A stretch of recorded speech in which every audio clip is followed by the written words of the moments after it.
हरिओम. नानाविध रासांमध्ये रमत रमत मग आपण कृष्णाचा जो भागवत धर्म म्हणजे धर्म जो धारण करतो तो धर्म, असा हा जो भागवत धर्म आहे, हा जो भक्तांचा धर्म आहे, त्या भागवत धर्माच्या अनेकविध अभंगांमध्ये रचनांमध्ये तर खरोखरच अक्कलकोटला आलेल्या सगळ्यांनी हा अनुभव घेतला असेल की नाचती वैष्णव गाती. की वैष्णवाचा मूळ गुणधर्म काय आहे तर तल्लीन होऊन जाणं परमेश्वराचं नामस्मरण म्हणे. त्याला ना वेळेचं भान राहत, ना काळाचं, ना भुकेचं, ना तहानेचं, ना आपण कुठे आहोत त्याचं. आणि खरोखरच मला आनंद वाटला आपल्या अक्कलकोटला आलेल्या सर्व मंडळींनी असाच खऱ्या वैष्णवाचा आनंद घेतला. अक्कलकोट हे क्षेत्र कसं आहे तर हे अक्कलकोट आहे, धीपुरी आहे, जिथे हा श्री स्वामी समर्थ विराजमान झाला. नृसिंह सरस्वती म्हणून कर्दळी वनात गुप्त होऊन त्याच कर्दळी वनातून परत बाहेर पडून हा परमात्मा नानाविध ठिकाणी चीनच्या बॉर्डरपासून, हिमालयापासून, काशी बनारसीपासून, रामेश्वरपासून मंगळवेढ्याला आला, सोलापूरला आला आणि मग तेथून जो निघाला तो थेट अक्कलकोटी येऊन एका ठिकाणी 22 वर्ष स्थित झाला. हा होता कसा तर हा खरा दिगंबर होता, दिशा हीच ज्याचं वस्त्र. सर्व महाराष्ट्रभर त्यांचं वेड पसरलेलं होतं, ज्याचं वय कोणाला मोजता येत नाही. अशा ह्या परमात्म्याच्या शरीरावर कुठल्याही वार्धक्याच्या खुणा किंवा हालचालीमध्ये वार्धक्याच्या खुणा कोणालाच कधी दिसल्या नाही. अनेकाविध लाखोविध भक्तांचं दुःख हरण करून अनेकांना सन्मार्गाला लावून ह्या परब्रह्माने आपलं शरीर सोडलं ते 1878 साली.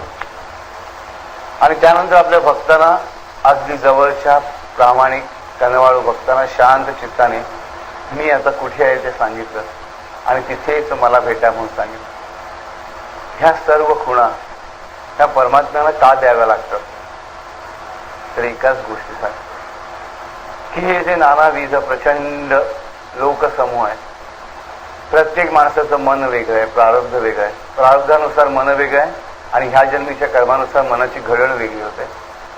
तर कुठेतरी शुकशुक करून ह्याला थांबवावं, कुठेतरी ह्याला सांगावं, बाळा आता तरी एकदा परत मागे वळून बघ आयुष्यामध्ये, तुला खरं काय हवं आहे, काय मिळतंय आणि काय मिळालं नाही आहे आणि ते का मिळत नाही याचा विचार कर. म्हणजे भौतिक असो, ह्या व्यवहारातलं असो की परमधर्मामधलं किंवा अध्यात्मामधलं असो, कुठल्याही गोष्टीमधलं असलं तरी जे तुला मिळत नाही आहे, जे तुला हवंसं वाटतं ह्याच्यामधली ही गॅप भरून कशी काढायची, ही तफावत भरून काढण्यासाठी तुमच्या खांद्यावर अलगद हात ठेवून तुम्हाला जागं करायचं कार्य करण्यासाठी हे सद्गुरु तत्व अवतरत असतं. मग एक प्रश्न उडत असेल की सद्गुरु तत्व कायम नित्य का राहत नाही शरीरामध्ये. महत्वाची गोष्ट अशी की जेव्हा जेव्हा ह्या परमतत्वाला शरीर धारण करावं लागतं तेव्हा शरीराचे सर्व गुणधर्म सांभाळावेच लागतात. स्वतःचे नियम परमात्मा स्वतःही कधीही तोडत नाही, लक्षात ठेवा. आणि म्हणूनच हे सर्व लोकाचार, देहाचे उपचार ज्याने सांभाळले तो श्रीकृष्ण हा पूर्णावतार मानला जातो. तर आपण बघितलं की आधीच्या सगळ्या जन्मांमध्ये, विष्णूच्या अवतारांमध्ये सर्व अवतारांनी बाकीच्या काही गोष्टी सांभाळल्या. परशुरामाने आईच्या पोटी जन्म घेतला, वामनाने काही कोणाच्या पोटी जन्म घेतला नाही, म्हणजे मनुष्याचा उपचार त्याने सांभाळला नाही. परंतु परशुरामाने तो जन्म घेतला परंतु चिरंजीव झाला, म्हणजे त्याने मृत्यू स्वीकारला नाही. प्रभू रामचंद्र आईच्या पोटी जन्माला आले पण त्यांनी मृत्यू स्वीकारला नाही, तर ते अदृश्य झाले. मृत्यू मात्र स्वीकारला तो एकट्या श्रीकृष्णाने. म्हणजे एकाच क्षणाला पूर्णपणे मनुष्य असून त्याच क्षणाला पूर्णपणे हा जगद्गुरु होता, विश्वगुरु होता, परमब्रह्म होता.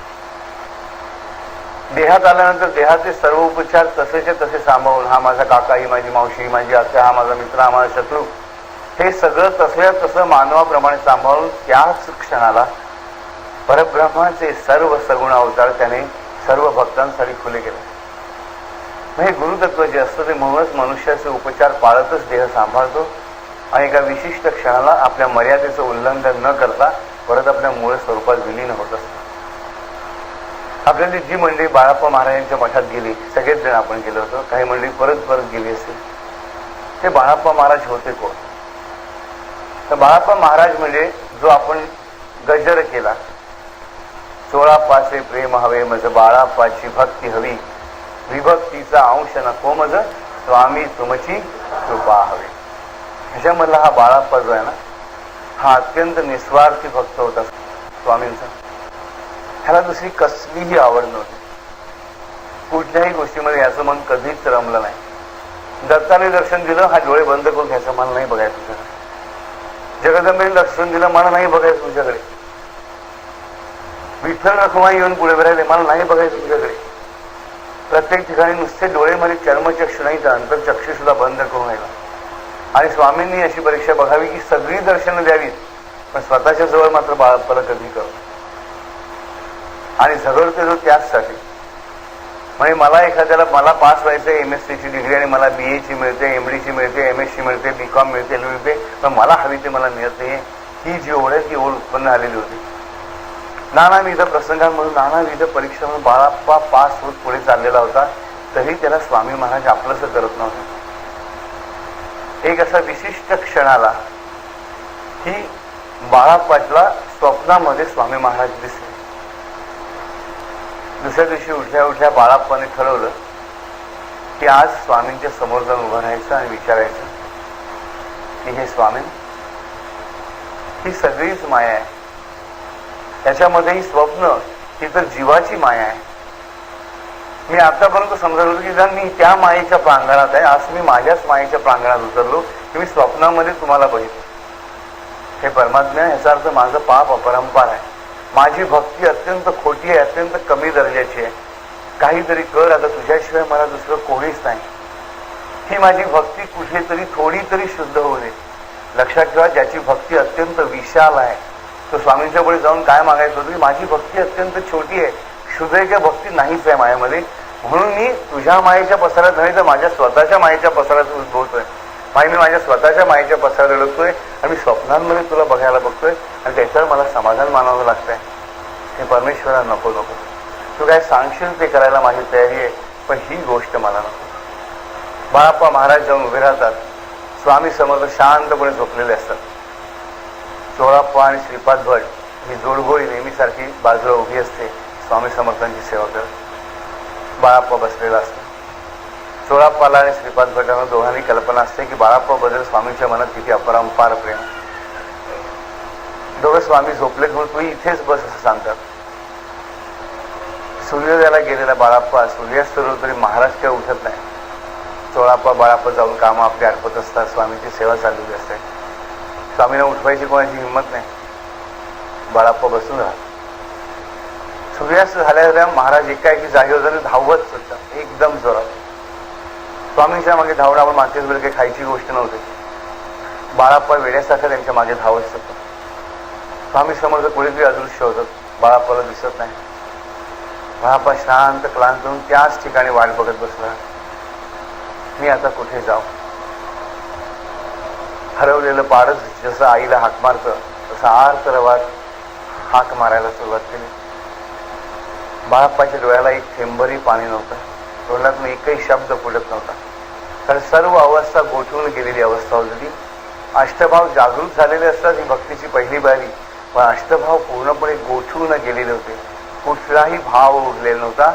संपूर्ण अभाव जेव्हा होतो, भाव तोची देव, परंतु जेव्हा संपूर्ण अभाव मनामध्ये उत्पन्न होतो तेव्हाच परमेश्वर प्राप्त होतो. लक्षात, कसलाही भाव उरत नाही, मला तू हवास हा भाव सुद्धा उरत नाही, तेव्हा परमेश्वर तयार असतो तुमच्या पुढे येण्यासाठी.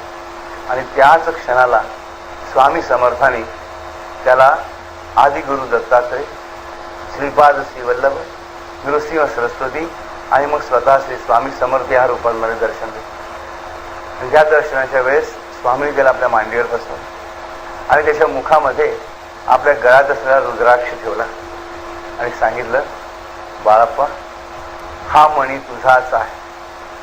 आणि त्यानंतर खरोखरच देहत्यागाच्या आधी स्वामींनी आपल्या गळ्यातला रुद्राक्ष, आपली गोटी, आपलं कौपिन, कफनी, छाटी सगळं सगळं सटक्यापासून सगळं काही त्या बाळाप्पाला देऊन टाकलं आणि सांगितलं हे राज्य आता तुम्ही सांभाळा.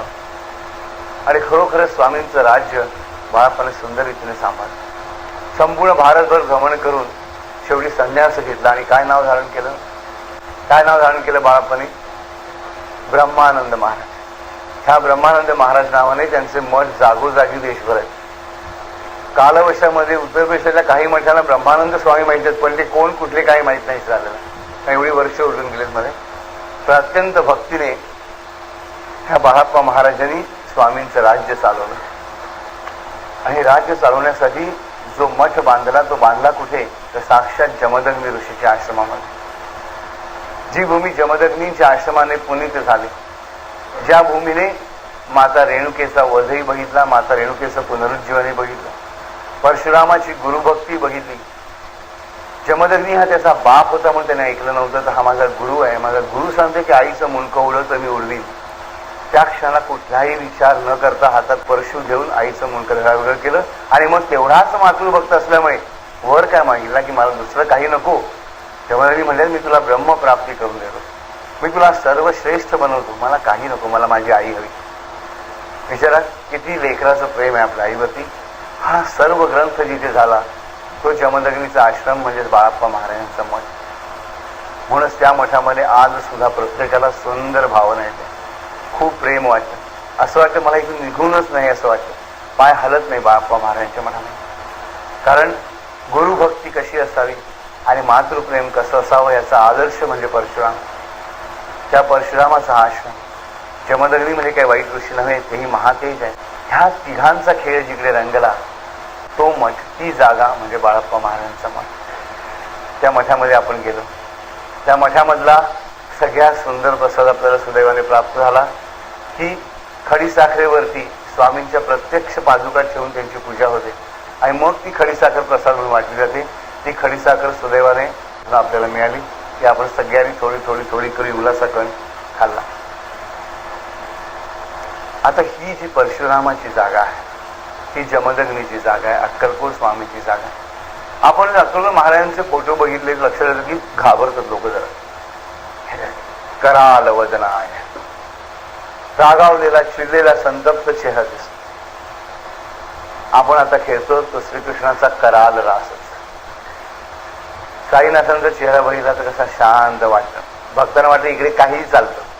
बघे ना, साईनाथ बिचारे गरीब आहे, आम्ही जसं वागू तसं चालतं. अक्कलकोट स्वामींच्याकडे मात्र गेल्यानंतर जरा धाकधूक धाकधूक धाकधूक धाकधूक सुरू झालेली. कारण चेहरा जेवढा उघडा कधी उठतील माझ्या डोक्यात एक फटका मारतील मला सांगता येतं. पण या दोघांमध्ये फरक काहीच नाही लक्षात. जो स्वामी समर्थ त्याचा शिष्य हा साईनाथ. कॅपिटल ए आणि स्मॉल ए मध्ये फरक काय? फरक काहीच नाही. हे गुरु शिष्य असे की ज्यांच्यामध्ये फरक कधी कधी कुठल्याही क्षणी नव्हता. उच्चारताना आपल्याला कॅपिटल ए आणि स्मॉल ए मधला फरक नाही. लिहिताना जो कॅपिटल ए आधी आहे तो नंतर लिहिताना स्मॉल ए होऊ शकतो. ही अत्यंत महत्वाची गोष्ट. फक्त जेव्हा विशेष नाम लिहितो तेव्हा ते विशेषत्वासाठीच त्याला रूप धारण करावं लागतं लक्षात. तर अशी ही परिस्थिती आहे. ही कराल रूप जी स्वामी समर्थांचं दिसतो, नेहमी रागावलेला चेहरा दिसतो. हा रागावलेला चेहरा कोणासाठी आहे? हा भक्तांसाठी आहे. होय, हा भक्तांसाठीच आहे, अभक्तांसाठी नाहीये. लक्षात ठेवा. आश्चर्य वाटेल ना, उलटी गोष्ट वाटेल. हा रागावलेला चेहरा स्वामींचा माझ्या भक्तांसाठीच आहे म्हणून स्वामींनी सांगितलेलं आहे. स्वामींना जेव्हा चोळप्पाने विचारलं की स्वामी तुमची मुद्रा नेहमी अशी असते की लोक घाबरतात तुम्हाला, जेव्हा जेव्हा तुमचे भक्त, चांगले भक्त, जवळचे प्रेमळ भक्त तुम्ही जास्तीत जास्त रागीटपणा करता असं का? स्वामींनी उत्तर दिलं, अरे राजा, जे माझे अभक्त आहेत त्यांच्याशी मी प्रेमळपणाने वागतो, कारण ते जवळ यावेत, त्यांची पाप नाश व्हावा. पण जे खरे खरे माझे आहेत ना त्यांच्यासाठी ही मी कराल मुद्रा धारण करतो, त्यांचं सगळं प्रारब्ध जाळून टाकण्यासाठी. बघा, आई घरामध्ये स्वतःच्या मुलाने जर काही मस्ती केली तर ठोकून काढते, पण दिराची मुलाने तर नको बाबा, जाऊ बाई कटकट करेल, कशाला ओरडा, बरोबर की नाही? मग गोड गोड गोड गोड बोलून पाठीमागे पाहिजे यथेच्छ निंदा करेल, पण तोंडावरती गोड बोलते. स्वामींचा हा कराल चेहरा त्या आईच्या मुद्रेसारखा आहे की माझं लेकरू चुकलं मीच ठोकून काढणार, मी नाही ठोकून काढलं तर कोण ठोकून काढणार.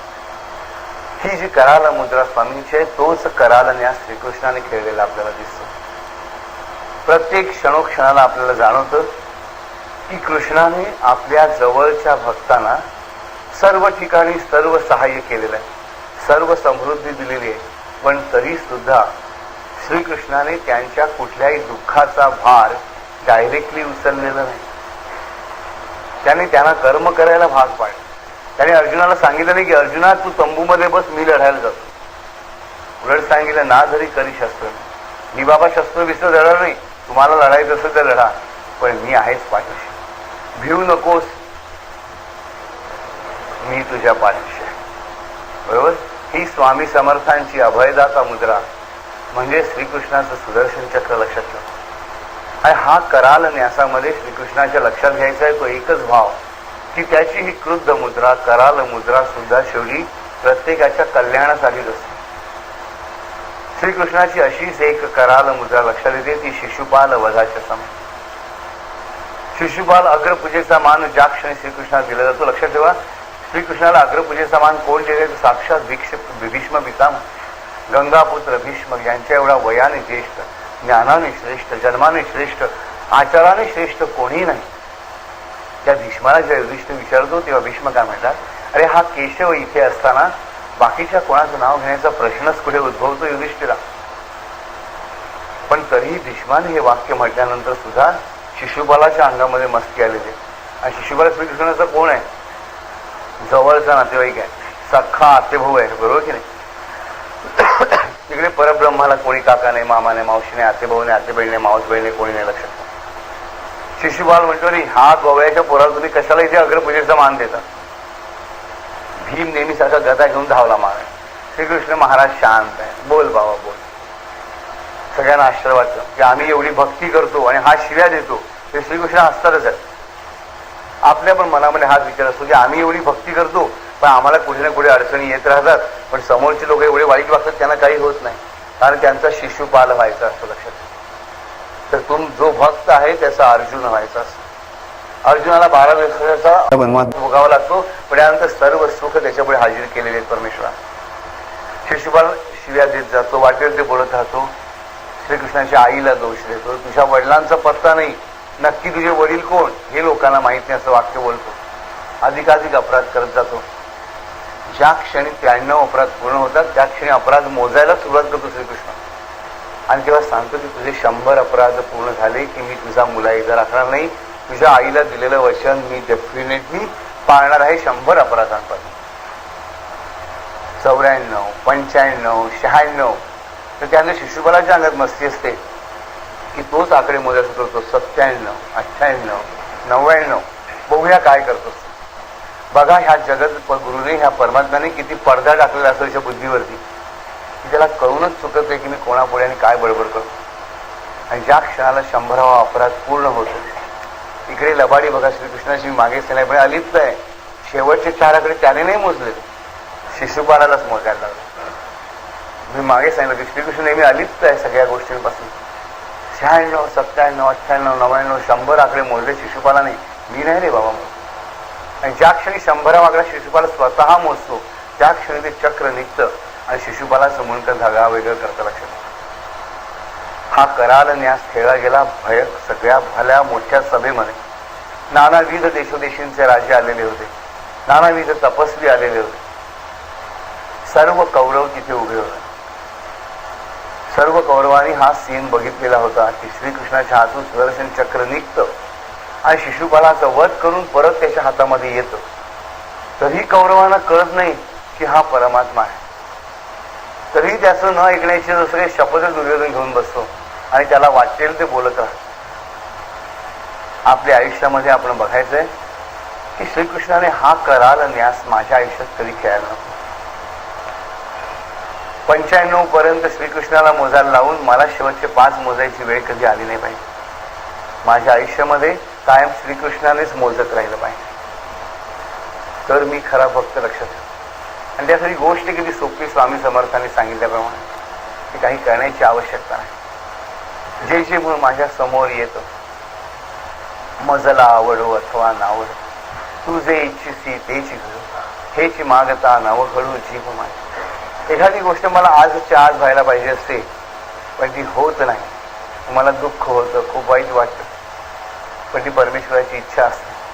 जर तुम्ही चांगले भक्त असाल तर ती आज न घडणारी गोष्ट परमेश्वराच्या इच्छेनेच घडलेली आहे. लक्षात ती पुढे नंतर घडण्यामध्ये श्रेयस्कर गोष्ट आहे. पण असं मी दुःख करत बसण्याची आवश्यकता नाही. मी त्याच क्षणाला त्याचा खेद करून दुःख करून पुढे पाऊल टाकलं पाहिजे. कुठल्याही दुःखाने किंवा कुठल्याही आनंदाने माझं पाऊल कधी थांबलं नाही पाहिजे. ज्या क्षणी दुःखाने किंवा आनंदाने माझं पाऊल थांबलं त्या क्षणी समजायचं की श्रीकृष्णाने एक आकडा मोडला. ज्या क्षणी मी कारण नसताना खोटं बोलतो, ज्या क्षणी मी कारण नसताना कोणाशी वैर करतो, ज्या क्षणी कारण नसताना मी कोणाला लुबाडतो आणि परत लुबाडूनवरती मीच किती उपकार केले लोकांना दाखवायचा प्रयत्न करतो, त्या क्षणी समजायचं श्रीकृष्णाने 4-5 आकडे मोजले. पण हे आकडे मी माझ्या आयुष्यामध्ये कधी मोजायचे नसतील आणि मला पहिले 95 आकडे कधी मोजताच येत नाही. श्रीकृष्णाची इच्छा असते की तू फक्त शेवटचे 5 आकडे मोज. आपण परमेश्वरा एकच प्रार्थना करायची की तुझा कराल न्यासाचं हे पाऊल माझ्या आयुष्यात कधीही न पडू. 95 आकड्यांपर्यंतच जरूर पडून दे. त्याच्या आधी तू मला मार, सोड, ठेच, नाही तर मला आंधळा कर, पांगळा कर, जुळा कर, लंगडा कर, काही कर, पण परमेश्वरा शेवटचे 5 आकडे मोजायचं कधीही माझ्या नशिबी येऊ नये.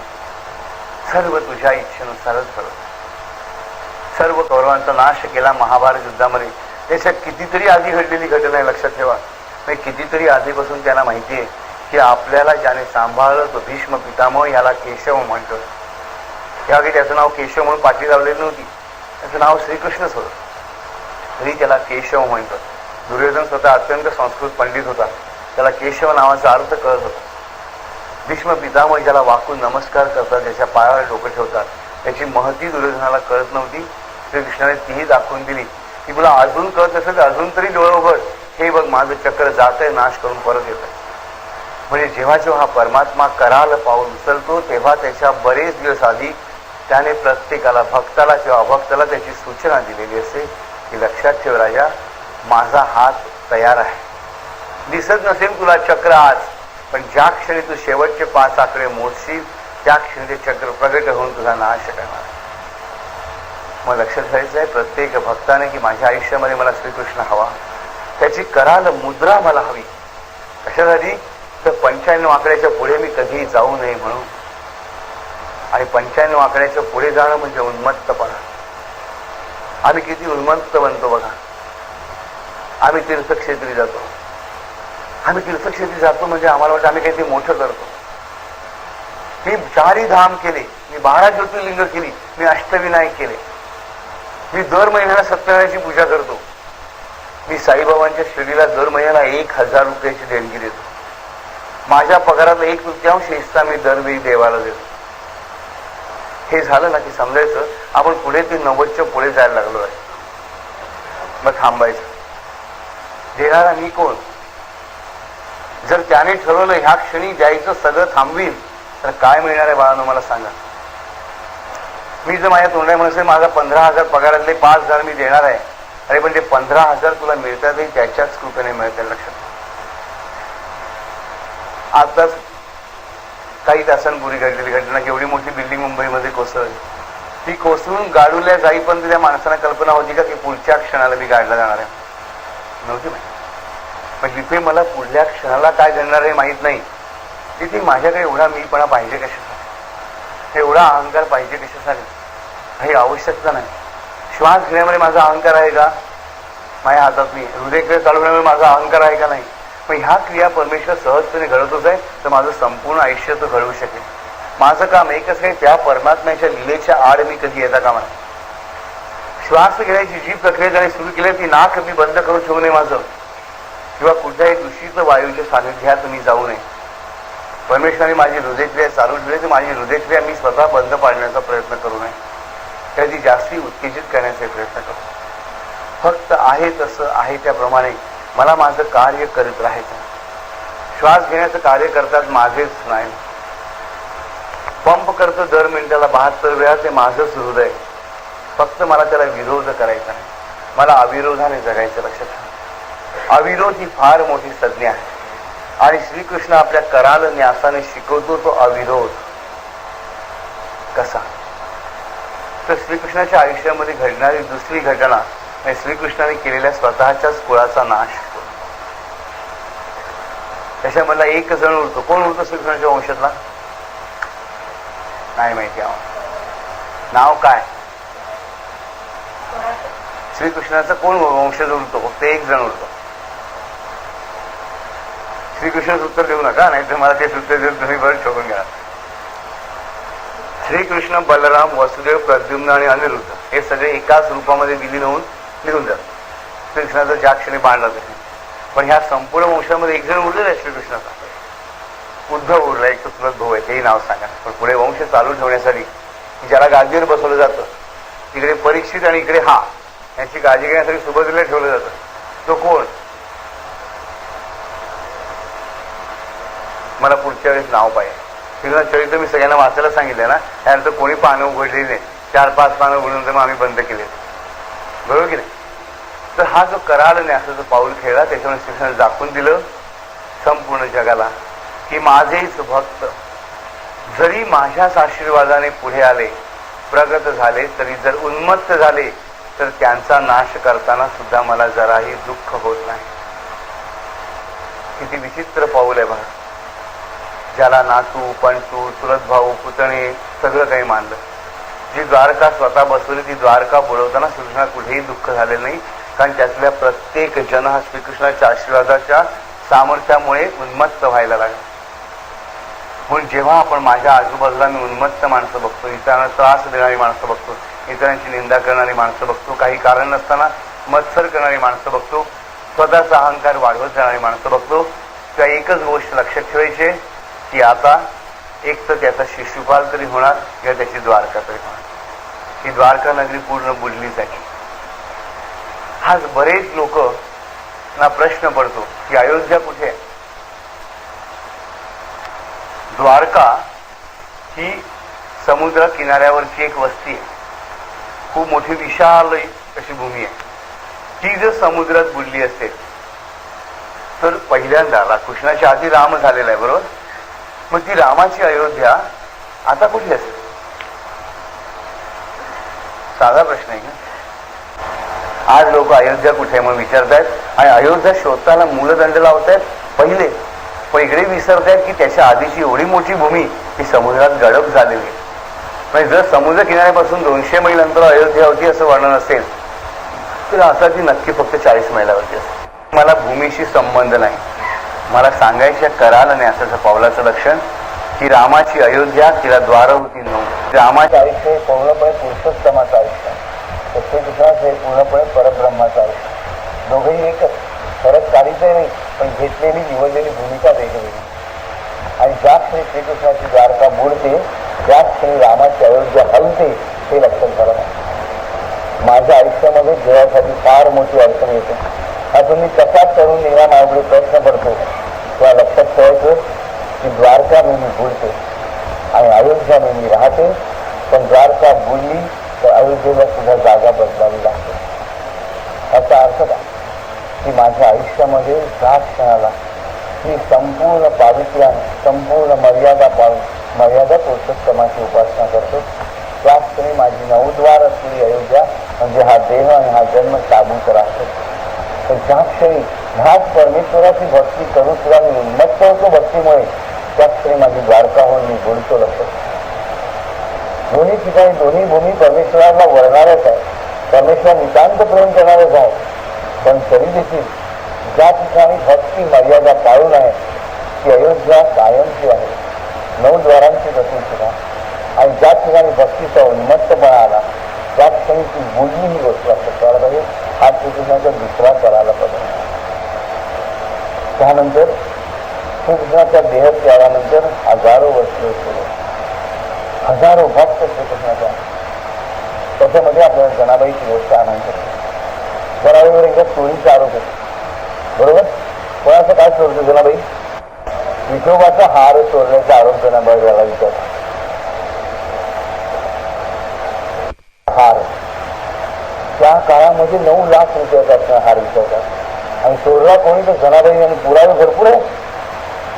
लक्षात ठेवायचं चाणक्याने सांगितल्याप्रमाणे की खऱ्याकडे काहीच पुरावा नसतो. आणि खोट्याकडे सगळे पुरावे असतात. खऱ्याचं माहीत असतं की मला उद्या खोट्यात उभं राहायचं आहे, तो बिचारा कसलेच पुरावे माहीत करू शकत नाही. खोट्याला माहीत असतं की मला उद्या प्रूव्ह करायचं मी खरा म्हणून, पण तो सगळे पुरावे जमून करतो. आणि सत्य नेहमीच असहाय्य झालेला आपण बघतो. जनाबाईची भक्ती काय कोणाला माहीत नव्हती. वर्षानुवर्ष जनाबाईची भक्ती त्या गावातल्या मंडळींना म्हणते. पण तरी जनाबाईवरती आरोप येतो विठोबाचा हार चोरला. आणि हा कसा काय चोरला गेला तर रात्रीच्या वेळेस दळण दळण्यासाठी महाराज येतात जनाबाईच्या घरी तिला मदत करण्यासाठी.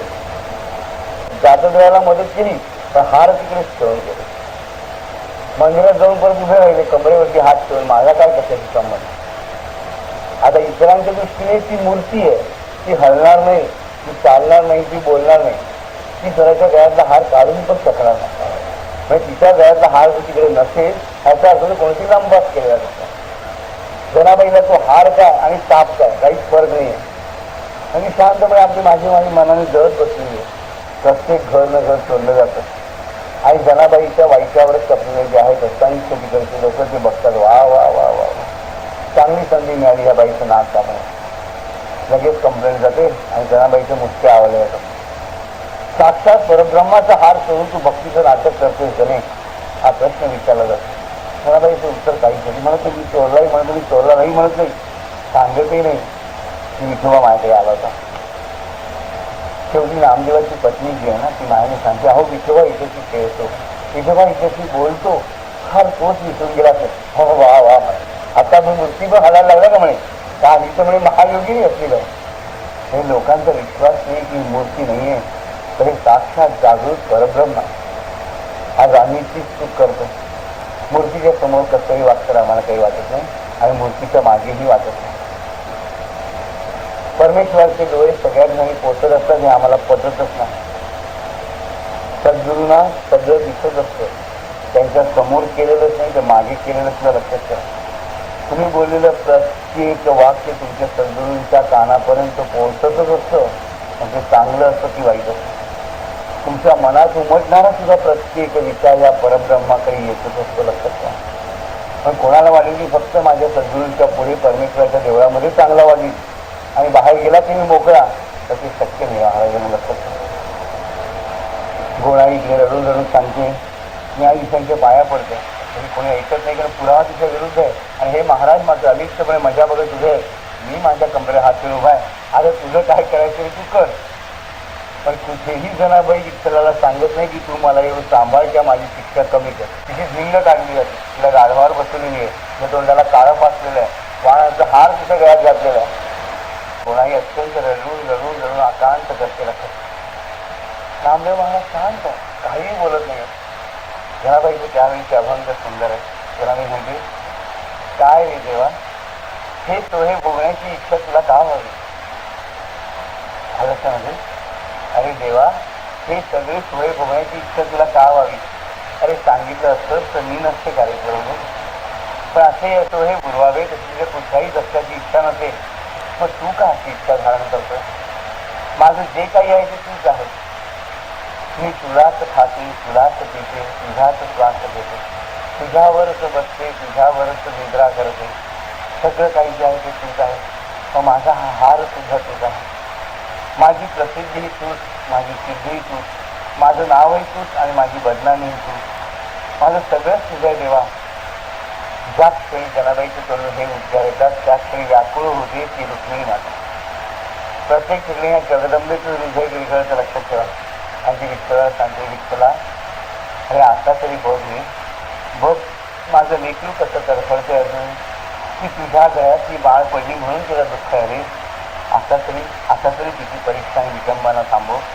महाराज तिच्याही समोर ती त्याचीच माया ठेवली, तिलाही ठेवणारा तोच परमात्मा, तो हलायलाच तयार नाही.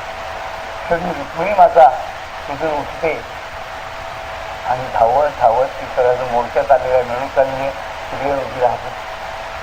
घराबाईच्या कानामध्ये ते बाजूला उभी राहते. गाणं सांगते गणेश अगं मी आहे ग राजा, घाबरू नको, तुला चोरी नाही जाणार. जनाबाईने दिलेलं उत्तर समर्पक आहे. तुळही पांडुरंग प्राणही पांडुरंग, घेता पांडुरंग देता पांडुरंग, नाही उरली सया ह्या जीवाची आई, जाहले परब्रह्म त्याच्या ठिकाणी. किती सुंदर उत्तर आहे. प्रत्यक्ष जगन्मातेला जनाबाईने दिलेलं उत्तर किती सुंदर आहे की सुळही पांडुरंग, हा जीवनही पांडुरंग, देणाराही पांडुरंग, घेणाराही पांडुरंग, त्याने मी झाले परब्रह्म त्याच्या ठिकाणी. सगळी परत त्याला बघते देते आणि मंदिरापासूनचा पाय अडखळतो. मंदिराच्या उंबरठ्यामध्ये पाय अडखळतो आणि मागे वळून बघते कारण मिळून विठोबाच्या देवळासमोर आलेली आहे आणि विठोबाच्या देवळासमोरच चूळ बांधण्यात आलेलं आहे. तिला आता बांधायची जनाबाईला बांधली जाते. रुक्मिणीचा पाय उंबरठ्यातच अडखळतो पण विठ्ठलाचा हात काही कमरेवरून खाली येतो. ज्या क्षणी जनाबाईला चुळावर बांधलं जातं त्या क्षणी चमत्कार होतो. लोकांना चुळावर दिसतो पांडुरंग आणि मूर्तीच्या जागी दिसते जनाबाई. काय परिस्थिती आहे मला सांगा. काय व्याकुळतावर बोलली असेल प्रत्येक भक्ताच्या मनामध्ये की मी चोळी कळवतोय माझ्या पांडुरंगाला. काय मंदिरात उभी त्याची लाडकी जनाबाई. त्या क्षणाला सगळ्यांचे डोळे उघडतात. ह्या मायेचा सुद्धा हृदयाचा पांढर जोरात व्हायला लागतो. तिला कळत नाही जवळ घेऊन ह्या जणीला की त्या जणीला, ह्या पांडुरंगाला की ह्या पांडुरंगाला. माझा पांडुरंग आहे तरी कुठे. आणि त्याच क्षणाला नामदेवाच्या तोंडून गजर उठतो. जो गजर हा सर्व वारकरी संप्रदाय करत राहतो. पुंडलिका वरदे हारी विठ्ठल, पुंडलिका वरदे हारी विठ्ठल. हा जप जो आहे, हा उच्चार जो आहे तो त्या क्षणाला नामदेवाने उच्चारला आणि त्याच क्षणाला जना ज्या सुळाला बांधली होती जनाचे सगळे बंद तुटून जातात. जना उचलून खाली येते. विठोबा आपल्याच जागी उभा आहे. रुक्मिणी माया मात्र उंबरठ्याची अडखळलेलीच राहील. आणि म्हणून आज सुद्धा पंढरपूरमध्ये प्रत्येक भक्त महाद्वाराच्या उंबरठ्यापाशी अडखळून घेत होता. माझी आई इकडे अडखळली भक्ताच्या प्रेमासाठी, तिला ठेच लागली म्हणून ती ठेच आज अजूनही प्रत्येक वास्तवी भक्त माझ्या मनामध्ये रेंगाळते. प्रत्येक जण आपल्या पायाचा अंग आपटून गेलो त्या उंबरठ्याचे मगात जातो की ह्या उंबरठ्याला अडखळली माझी माऊली माझ्याच सारख्या एका भक्तासाठी. किती सुंदर गोष्ट आहे बघा. ह्या पांडुरंगाने खेळलेला हा कराल न्यास पण त्याचं रूपांतर किती सुंदर आहे. विचार करा, ज्या क्षणी जनेच्या जागी पांडुरंग दिसला असेल त्या क्षणी ह्या संपूर्ण अथांग जनसमुदायाला काय वाटलं. जे भक्त होते त्यांचं हृदय फाटून त्यामध्ये या पांडुरंगाने प्रवेश केला. हनुमंतासाठी प्रत्येकाने आपली छाती चिरली असेल त्या क्षणाला की ये हे काया पांडुरंगा आणि बस माझ्या हृदयामध्ये. जे विभक्त होते त्यांनी म्हटलं असेल की नाही आज आम्ही चुकलो, आता फुटून दे मस्तक, तुटून देत हात, जळू देत काया माझी, राहू देत नाम. ही एकच इच्छा त्यांच्या मनामध्ये सुद्धा होती. हा कराल पदन्यास श्रीकृष्णाच्या म्हणजे पांडुरंगाच्या जीवनामध्ये असा असं खेळला गेला. आणि पांडुरंग आला कसा तर पुंडलिकाला भेटण्यासाठी स्वतः गोलोकातून धावत आलेलं साक्षात श्रीकृष्णाचं स्वरूप म्हणजेच पांडुरंगाला करतो. हा कराल पदन्यास प्रत्येक ठिकाणी आपण बघतो. श्री स्वामी समर्थांची उग्र मुद्राही आम्ही बघतो. आषाढी एकादशीला आम्ही उपवास करतो, कार्तिकीला आम्ही उपवास करतो. त्या भक्तांच्या कथा आम्ही वाचत नाही. त्या भक्तांच्या कथा आमच्या मनामध्ये शिरत नाही. आषाढीला आम्ही एका भक्ताची कथा जरी वाचली, एका भक्ताची कथा समजावून घेण्याचा मी प्रयत्न केला आणि मग जर मी गजर केला पुंडलिका वरदे हारी, तर खरंच तर पुंडलिकाला वर देणारा विठ्ठल नक्की साक्षात तुमच्या समोर उभा आहे. दासगणू महाराजांनी एकदा साईबाबांना विचारलं, साईनाथा मला पंढरपूरला जाऊन श्री विठ्ठलाचं नामस्मरण आणि काही उपासना करायची. साईनाथांनी दिलेलं उत्तर किती छान आहे. अरे गणू, इथेच बस आणि इथेच कर.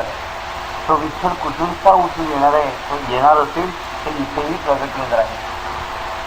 आणि मग त्याने स्वतःचं स्वरूप दाखवलं आणि गंगा जमुना दोन्ही अंशामधून वाहून लागलं.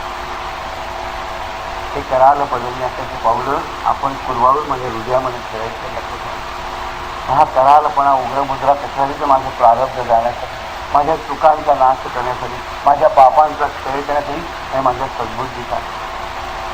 स्वामी समर्थांचं जगदंबेचं स्वरूप आपण बघतो.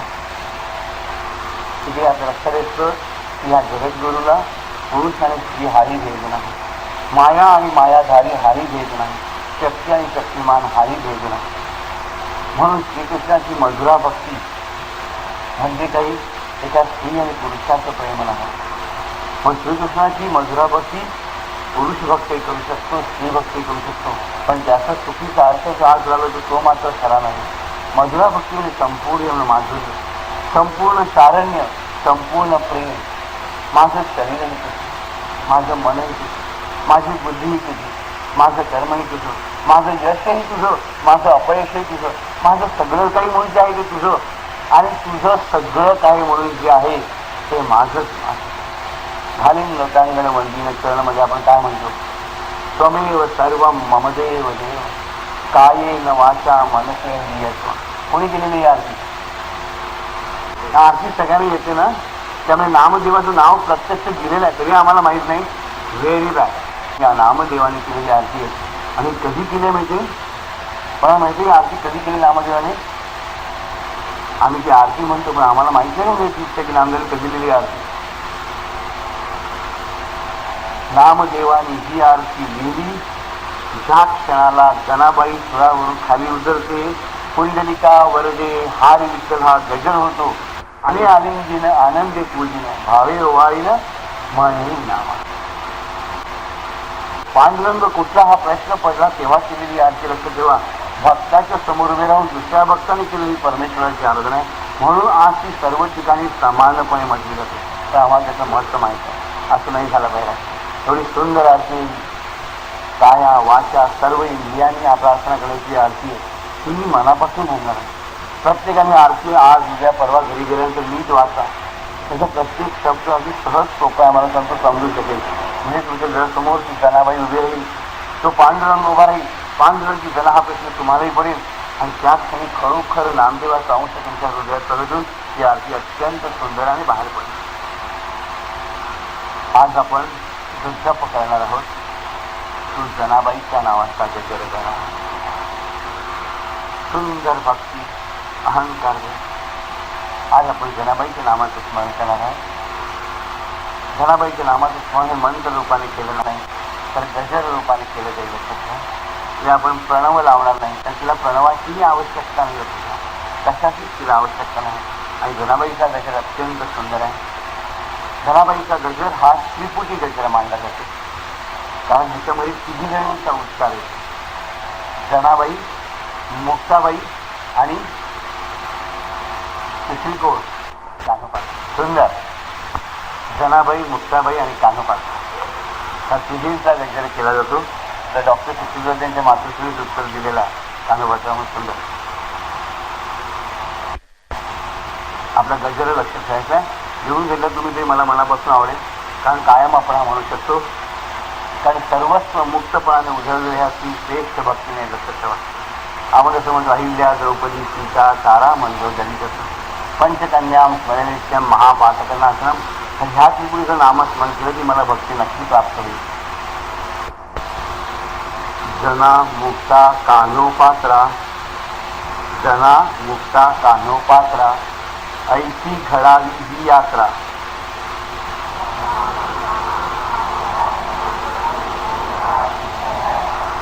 हीच असावी एक मात्रा, मात्रा सर्वात हवी. मात्रा म्हणजे मात्रा उपाय सगळ्यावरचा. सगळ्यांना पाठ झालेला आहे. आता आपण हा गजर एकंदर 11 वेळा म्हणणार आहोत. तुम्हीच मोजायचं, मी मोजणार नाही आहे. आणि नंतर हरिओम म्हणून शांत बसा. जना मुक्ता कान्होपात्रा, हीच असावी एक मात्रा सर्वात हवी. जना मुक्ता कान्होपात्रा, हीच असावी एक मात्रा सर्वात हवी. जना मुक्ता कान्होपात्रा, हीच असावी एक मात्रा सर्वात हवी. जना मुक्ता कान्होपात्रा,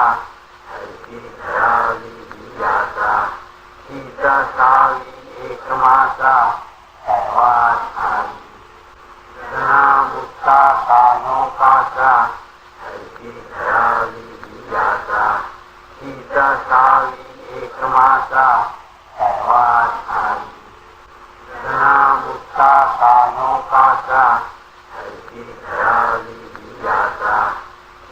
सावी एकमाता सर्वात आधी मुक्ता कानोपाचा हरती धरावी दियाचा हीच सावी एकमाता सर्वात आधी मुक्ता कानोपाचा हरती धरावी दियाचा हीच सावी एकमाता सर्वात आधी मुक्ता कानोपाचा हरती धरावी दियाचा हीच सावी एकमाता सर्वात आधी मुक्ता कानोपाचा हरती धरावी दियाचा हीच सावी एकमाता सर्वात आधी मुक्ता कानोपाचा हरती धरावी दियाचा हीच सावी एकमाता सर्वात आधी. हरिओम हरिओम.